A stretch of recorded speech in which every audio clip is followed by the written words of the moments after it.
시청자 여러분 안녕하십니까? 계속해서 뉴스데스크 제주입니다. 중산 간 난개발 논란이 일고 있는 오라관광단지 개발 사업이 지난달 환경영향평가를 조건부로 통과했는데요. 제주도가 한 달도 안 돼 환경영향평가위원회를 다시 열어 사업자가 거부한 일부 조건을 권고사항으로 바꿔줘서 특혜 논란이 일고 있습니다. 김찬년 기자가 보도합니다. 환경영향평가 심의위원회 회의장 앞에서 환경단체가 기자회견을 열었습니다.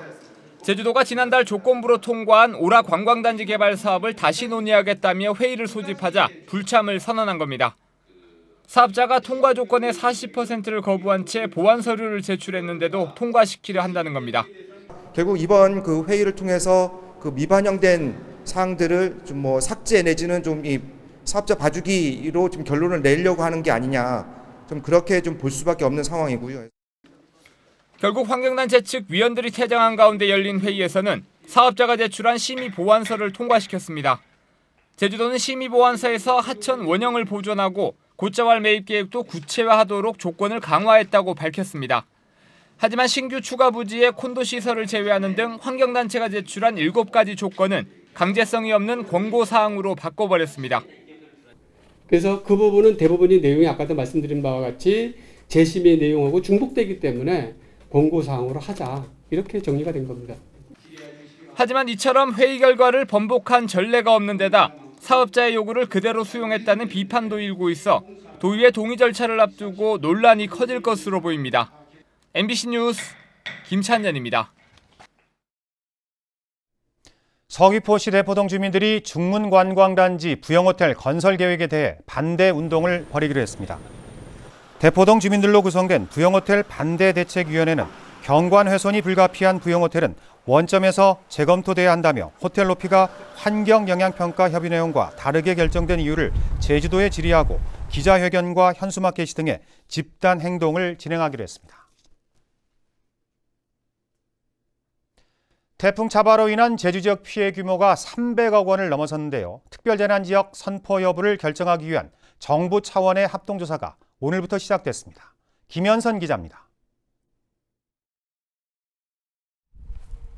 이번 태풍에 호환이 유실된 화북천.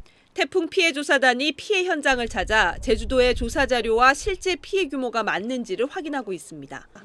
농림부와 해수부, 국토청 등 11명으로 구성된 조사단은 오는 20일까지 제주에서 태풍 피해 현장을 확인할 예정입니다. 저희가 맞게 조사됐는지 확정을 지으려고 조사를 나왔습니다. 빨리 확정을 지어서 지역 주민들한테 빨리 복구가 되고 보상금이 돌아갈 수 있도록 그렇게 빨리 조사 마치겠습니다. 지금까지 잠정 집계된 태풍 차바로 인한 재산 피해 금액은 302억 원, 공공시설만도 270여 곳이 147억 원의 피해를 입었습니다. 재난피해조사단은 공공시설에 대한 피해 규모를 확인해 최종 복구비를 확정하게 됩니다. 공공시설에 대해서는 3천만 원 이상, 피해 금액 3천만 원 이상으로 210여 건 정도를 조사를 할 계획이고요. 사유시설은 도 자체 조사를 착수하여 확정할 예정입니다. 재난지역으로 선포되면 피해 복구비의 75%를 국비로 지원받고 피해를 입은 농민에게 세금 면제와 융자금 상환 유예 혜택이 주어집니다. 제주도는 합동조사가 마무리되면 이르면 이달 안에 특별재난지역으로 선포될 것으로 기대하고 있습니다. MBC 뉴스 김현선입니다. 태풍 차바의 영향으로 파손된 교통신호기의 절반이 아직까지 복구되지 않은 것으로 나타났습니다. 제주도자치경찰단은 파손된 교통신호기 263개 가운데 가벼운 피해를 입은 132개만 복구됐고 나머지 131개는 예비비를 들여 복구할 계획이지만 피해 지역이 광범위해 시간이 다소 걸릴 것이라고 밝혔습니다.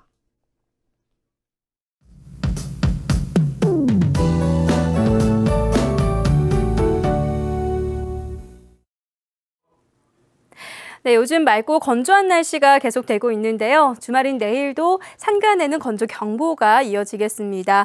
이 대기가 무척 건조한 만큼 등산객들은 작은 불씨에도 각별한 주의가 필요하겠고요. 일교차도 크다는 점 염두에 두셔야겠습니다. 휴일인 모레는 반가운 비 소식이 있는데요. 남동부와 산간 지역을 중심으로 더 많은 비가 집중될 것으로 예상되고요. 새벽부터 종일 비 소식이 있는 만큼 외출하실 때는 우산을 꼭 챙기셔야겠습니다. 다음은 자세한 지역별 날씨입니다. 네, 내일은 대체로 맑은 가운데 아침 기온은 17도에서 18도로 다소 쌀쌀하겠고요. 낮 최고 기온은 23도에서 24도로 평년보다 2도가량 높겠습니다. 해상에는 풍랑 예비특보가 내려진 남쪽 먼바다를 중심으로 물결이 점차 높게 일겠으니까요. 항해하거나 조업하는 선박들은 각별히 주의하셔야겠습니다. 네, 다음 주에는 별다른 비 소식 없이 구름만 지나겠고요. 기온은 예년 이맘때와 비슷하겠습니다. 날씨였습니다. 박원순 서울시장이 제주 4.3 사건의 해결을 위해 대통령이 진정한 사과를 하고 미진한 과제를 해결해야 한다고 밝혔습니다. 박원순 시장은 오늘 4.3 평화공원을 방문한 자리에서 4.3 추념식에 대통령이 참석하는 것이 맞고 4.3 왜곡 발언과 행위에 대한 처벌 법규가 필요하다고 말했습니다. 박 시장은 내일까지 제주에 머물며 더불어민주당이 주최하는 특강에 나서고 태풍 피해 농가를 방문할 계획입니다. 3년 전 제주 앞바다에 방류된 제도리가 돌고래 무리를 이끄는 모습이 관측됐습니다.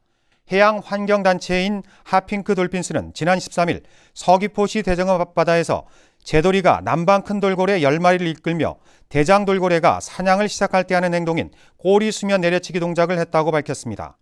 하핑크 돌핀스는 대정읍 일대를 돌고래 보호구역으로 지정해야 한다고 주장했습니다. 프로축구단인 제주 유나이티드가 김인수 전 포항 스틸러스 수석 코치를 감독으로 선임했습니다. 제주는 현재 리그 3위를 달리고 있어 아시아 챔피언스 리그에서 팀을 지휘할 수 있는 P급 지도자 자격증을 보유한 김 감독을 선임했다고 밝혔습니다. 한편 조성환 감독은 제주에 남아 수석 코치를 맡게 됩니다. 충청남도에서 어제 폐막한 제97회 전국체전에 참가했던 제주도 선수단 해단식이 오늘 제주시 사라봉 다목적 체육관에서 열렸습니다. 지금까지 제주 소식이었습니다. 고맙습니다.